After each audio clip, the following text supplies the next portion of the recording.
La Tierra parece tranquila cuando la miramos hoy. Los océanos se mueven con calma, los bosques respiran, los animales viven en ciclos que parecen estables. Pero esta imagen es solo un instante fugaz. Si retrocediéramos millones de años y observáramos el planeta en cámara rápida, nos daríamos cuenta de algo inquietante. La vida en la Tierra no avanza, tropieza. Se expande, colapsa, renace y vuelve a caer. No ha sido un recorrido lineal, sino un ciclo de ascensos y catástrofes. Y esas catástrofes no fueron pequeños eventos locales. Fueron reinicios globales. A lo largo de sus 4.500 millones de años de historia, nuestro planeta ha sufrido 5 extinciones masivas.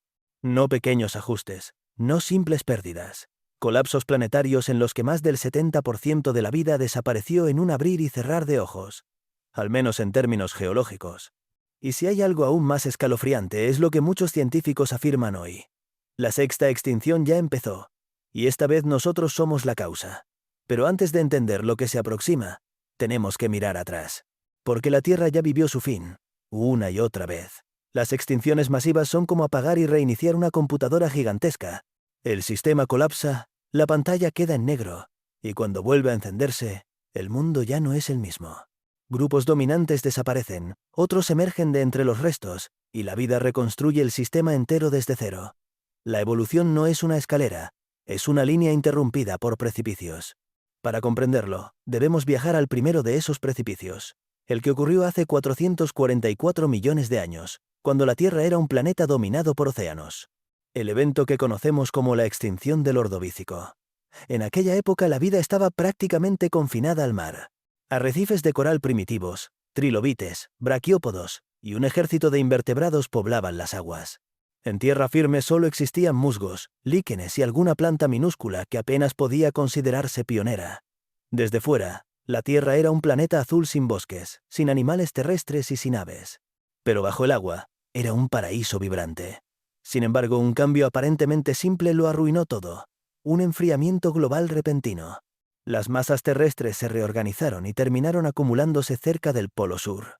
Ese movimiento desencadenó una glaciación masiva. Se formaron gigantescas capas de hielo, los océanos se congelaron en muchos lugares y el nivel del mar cayó de forma brutal. A primera vista, esto podría no parecer tan grave, pero para los organismos que dependían de los mares poco profundos donde la luz llegaba con fuerza y la vida prosperaba, aquello fue un desastre absoluto. Fue como vaciar un acuario sin aviso previo. Las plataformas marinas donde vivían millones de criaturas quedaron expuestas al aire o convertidas en desiertos helados. Y, como si fuera poco, las alteraciones de temperatura provocaron cambios químicos devastadores. Los mares perdieron oxígeno, creando enormes zonas muertas donde ninguna criatura compleja podía sobrevivir. Primero desaparecieron los corales primitivos. Después, los trilobites perdieron casi todas sus especies. Y al final, el 85% de la vida marina se extinguió para siempre. Fue un golpe devastador. Pero no el último. Tras millones de años, el planeta se recuperó. El hielo retrocedió, las temperaturas subieron, y la vida volvió a diversificarse. Pero cuando parecía que el mundo entraba en una nueva etapa de prosperidad, llegó la segunda gran catástrofe, la extinción del Devónico, hace unos 375 millones de años. A diferencia de la primera, esta no fue un evento explosivo, sino un proceso lento, desgastante, casi como una enfermedad que consume el cuerpo poco a poco. La Tierra vivía su edad de los peces. Enormes depredadores acorazados recorrían los mares, tiburones primitivos aparecían en escena, y los bosques recién formados tapizaban los continentes. Las plantas transformaban la atmósfera, aumentaban el oxígeno, y permitían que los animales empezaran a conquistar el suelo firme. Y aunque suene paradójico, las plantas sí. Las plantas fueron una de las causas del desastre. Los nuevos bosques producían enormes cantidades de materia orgánica. Cuando ésta caía a ríos y mares, su descomposición consumía el oxígeno del agua hasta dejarla exhausta. Los océanos empezaron a ahogarse. Al mismo tiempo, volcanes gigantes liberaban dióxido de carbono y metales pesados. El clima fluctuaba violentamente entre calor extremo y frío súbito. Algunos científicos incluso creen que impactos de asteroides sumaron caos al sistema. No fue una extinción repentina, sino varias oleadas que se extendieron durante millones de años. Los arrecifes de coral colapsaron. Grandes peces blindados desaparecieron. Los moluscos y muchas especies de peces primitivos se extinguieron. Y aunque la vida terrestre resistió mejor que la marina, el equilibrio global quedó roto. Pero el planeta aún no había visto lo peor. Porque el siguiente reinicio, el que vendría millones de años después, sería tan brutal que la Tierra estuvo a punto de convertirse en un mundo muerto. La historia se llama la Gran Mortandad, y es tan devastadora que merece ser contada por separado. Suscríbete si te gusta el video, porque lo que viene ahora es literalmente el día en que la vida casi se apaga para siempre. Si las primeras dos extinciones masivas fueron golpes dolorosos, la tercera fue un cataclismo sin precedentes. Un evento tan brutal que los científicos tuvieron que darle un nombre a la altura de su impacto: la Gran Mortandad. Ocurrió hace aproximadamente 252 millones de años y marcó el final del período pérmico. Nada que la humanidad haya vivido se acerca a lo que ocurrió entonces, y si pudiéramos viajar a ese momento y observar la Tierra desde el espacio, notaríamos un planeta agonizante que luchaba por mantener viva cualquier chispa de vida. En aquella época todos los continentes estaban unidos en un único supercontinente llamado Pangea, rodeado por un océano gigantesco. Este diseño planetario extremo ya creaba tensiones climáticas, porque las regiones interiores eran abrasadoras de calor en verano y heladoras en invierno, mientras que las costas eran azotadas por tormentas que parecían interminables. Sin embargo, aquel desequilibrio no fue el detonante de la extinción, sino el preludio del verdadero horror. En lo que hoy es Siberia, colosales erupciones volcánicas, conocidas como los traps siberianos, liberaron cantidades inimaginables de lava, ceniza, gases tóxicos y dióxido de carbono. No fueron explosiones aisladas, sino una actividad volcánica que se extendió durante cientos de miles de años, vomitando a la atmósfera un volumen tan gigantesco de gases que el clima global comenzó a cambiar de manera irreversible. La temperatura subió de forma constante y los océanos absorbieron enormes concentraciones de CO2, volviéndose cada vez más ácidos. La combinación de calor extremo y acidificación destruyó los ecosistemas marinos desde la base. El plancton, uno de los pilares de la vida oceánica, colapsó. Sin plancton no había oxígeno suficiente ni alimento para el resto de la cadena trófica. Las aguas profundas se volvieron anóxicas cargadas de sulfuro de hidrógeno, un gas letal para casi toda forma de vida. Con el tiempo, este veneno subió a la superficie y comenzó a intoxicar a los organismos marinos superiores. Mientras tanto, las selvas del interior de Pangea se secaban, los ríos se volvían fangosos y las temperaturas diurnas alcanzaban niveles mortales. Las plantas, incapaces de soportar la sequía prolongada, desaparecieron de enormes extensiones de tierra. Y cuando las plantas desaparecen, los animales terrestres siguen el mismo destino. Todo comenzó a desmoronarse como un edificio sin cimientos. Los océanos podrían haber parecido el último refugio seguro. Pero incluso allí, la vida colapsó. La combinación de aguas calientes, tóxicas y carentes de oxígeno, creó una sopa mortal que exterminó casi todas las especies marinas. Se estima que el 96% de la vida oceánica desapareció para siempre. Nada comparable ha vuelto a suceder desde entonces. En tierra firme, la situación no era mejor. Los ecosistemas colapsaron en cascada mientras la atmósfera se volvía inestable. El suelo perdía nutrientes, la lluvia ácida destruía vegetación, y los animales morían de inanición o calor extremo. Grandes herbívoros, reptiles primitivos y especies que habían dominado el planeta durante millones de años, desaparecieron. Tan solo una fracción mínima de todas las especies existentes logró sobrevivir. Imagina un planeta donde casi no quedan bosques, donde los desiertos se expanden sin control, donde los océanos se vuelven negros y apestosos, donde el aire es tóxico, donde las temperaturas suben sin descanso, y donde la vida parece retroceder a su nivel más básico. Ese fue el escenario que marcó la Gran Mortandad. Si alguna vez la Tierra estuvo cerca de quedar completamente deshabitada, fue en ese momento. Sin embargo, incluso en medio de semejante devastación, algunas especies encontraron formas de resistir. Entre ellas, surgieron los antepasados de los primeros dinosaurios. Eran criaturas pequeñas, ágiles y oportunistas que pudieron sobrevivir en ambientes que hubieran matado a la mayoría de los animales más grandes. Este tipo de resiliencia permitió que, unos millones de años después, los dinosaurios no solo se recuperaran, sino que se convirtieran en los nuevos dominadores del planeta. Y así llegamos a la cuarta extinción masiva, la extinción del Triásico-Jurásico, ocurrida hace aproximadamente 201 millones de años.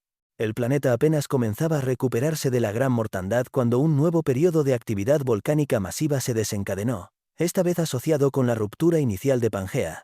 La fractura del supercontinente generó enormes fisuras por las cuales emergieron cantidades colosales de lava y dióxido de carbono, liberándose de nuevo a niveles capaces de alterar el clima global.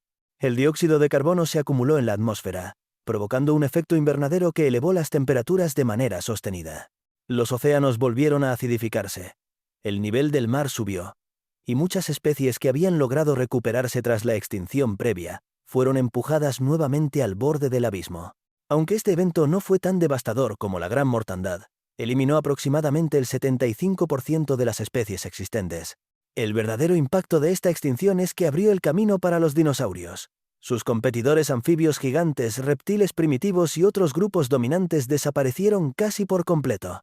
Lo que quedó fue un planeta con nichos ecológicos vacíos, un tablero evolutivo reiniciado donde los dinosaurios pudieron expandirse sin competencia seria.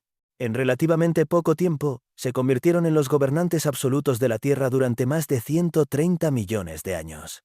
Durante esa larga era de dominio, el planeta sufrió cambios climáticos intensos, movimientos continentales y fluctuaciones en los niveles del mar. Pero la vida prosperó. Los bosques crecieron como nunca antes. Los reptiles gigantes dominaron tierra, aire y mar, y aparecieron los primeros mamíferos, insectos modernos y aves primitivas. Parecía que el planeta había logrado finalmente una estabilidad duradera. Sin embargo, la historia de la Tierra siempre sigue el mismo patrón. Después de un ascenso monumental, llega otro reinicio devastador. Y en este caso, el reinicio más famoso de todos estaba por llegar. El que barrería a casi todos los dinosaurios de la faz del planeta y daría paso a una nueva era dominada por mamíferos. Ese reinicio es la quinta extinción masiva. Y aunque solemos resumirla como el asteroide que mató a los dinosaurios, la verdad es mucho más profunda, oscura y compleja que eso. La quinta extinción masiva es probablemente la más famosa de todas. Y no es para menos. Fue el evento que borró a los dinosaurios no avianos de la faz de la Tierra hace 66 millones de años. Sin embargo, lo que solemos imaginar un asteroide cayendo y destruyéndolo todo en un instante, es apenas el comienzo de una historia mucho más compleja. Un entramado de causas y efectos que transformó el planeta de un día para otro, y lo llevó a su reinicio final. Para entender la magnitud de este evento debemos retroceder a un mundo dominado por criaturas colosales. Los bosques estaban poblados por dinosaurios herbívoros enormes, mientras que depredadores como Tyrannosaurus rex reinaban con absoluta autoridad. Los océanos estaban repletos de reptiles gigantes, y el cielo era el territorio de aves primitivas, que compartían espacio con los últimos grandes pterosaurios. Era un planeta rebosante de vida. Quizá demasiado. Y fue en este mundo exuberante donde apareció un visitante inesperado. Un cuerpo rocoso de unos 10 kilómetros de diámetro viajó a través del espacio a velocidades que superaban los 20 kilómetros por segundo hasta impactar en lo que hoy es la península de Yucatán. La energía liberada en aquel impacto fue equivalente a miles de millones de bombas atómicas explotando al mismo tiempo. Nada podía resistir un golpe así. El cráter resultante, conocido como Chicxulub, marcó el epicentro del desastre. La onda expansiva arrasó con todo en cientos de kilómetros a la redonda. Bosques enteros se convirtieron en polvo, los mares se evaporaron parcialmente, y miles de especies murieron de manera inmediata. Pero lo más devastador no ocurrió en ese instante, sino en las horas, días y meses que siguieron. La atmósfera se llenó de polvo, ceniza, aerosoles de sulfato y rocas pulverizadas que bloquearon la luz solar. Durante meses, quizá años, la luminosidad que llegaba al suelo se redujo a niveles tan bajos que la fotosíntesis prácticamente se detuvo. Sin plantas ni fitoplancton, las cadenas tróficas colapsaron. Los herbívoros murieron primero, los carnívoros después. El frío se apoderó del planeta mientras las temperaturas globales descendían de forma abrupta, convirtiendo a la Tierra en un invernadero invertido y oscuro. Pero como si la oscuridad no fuera suficiente, incendios globales generados por el calor del impacto consumieron enormes extensiones de bosque.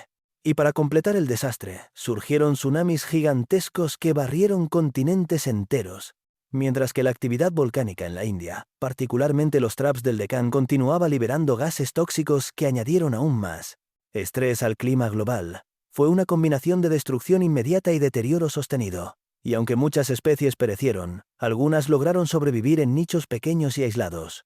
Entre esos supervivientes estaban los mamíferos, criaturas pequeñas y resilientes que pudieron aprovechar los recursos mínimos disponibles: insectos, semillas, raíces y restos orgánicos escondidos en el suelo. Cuando las condiciones empezaron a mejorar y la luz solar volvió, los bosques renacieron con lentitud. Pero lo más sorprendente fue cómo la vida respondió. No intentó reconstruir el antiguo mundo de los dinosaurios. En lugar de eso, la evolución abrió la puerta a nuevas formas, nuevos ecosistemas y nuevas oportunidades. Con los dinosaurios no avianos fuera del camino, los mamíferos pudieron diversificarse como nunca antes, ocupando cada nicho ecológico disponible. Fue el reinicio definitivo, el punto de partida de la era que conduciría, millones de años después, a la aparición del ser humano. Y justamente aquí surge la idea más inquietante de todas. La sexta extinción masiva ya no es una posibilidad remota. Según biólogos, climatólogos y ecólogos, estamos viviendo el comienzo de un nuevo reinicio global provocado por la actividad humana. No se trata de un asteroide ni de una supererupción volcánica, sino de un conjunto de cambios simultáneos. Pérdida acelerada de biodiversidad, deforestación, contaminación, calentamiento global, acidificación del océano y alteraciones atmosféricas. La sexta extinción no se anuncia con un evento dramático, sino con el deterioro silencioso de miles de especies cada año. La desaparición de insectos polinizadores afecta a cultivos enteros. La degradación de los arrecifes amenaza a las cadenas tróficas marinas. La fragmentación de hábitats impide que los animales sobrevivan y se reproduzcan. Y la acumulación de gases de efecto invernadero conduce a temperaturas que no se habían registrado en millones de años. Si observamos los patrones del pasado, notamos algo inquietante. Las 5 extinciones anteriores fueron causadas por fenómenos naturales, pero todas compartían un detonante común: un desequilibrio climático brusco. Y eso es exactamente lo que estamos provocando ahora. La pregunta no es si la Tierra sobrevivirá. La Tierra siempre sobrevive. La cuestión es cómo será el mundo después del reinicio, y cuánto tiempo tardará la vida en reconstruirse. Después de la gran mortandad, la recuperación tomó cientos de miles de años.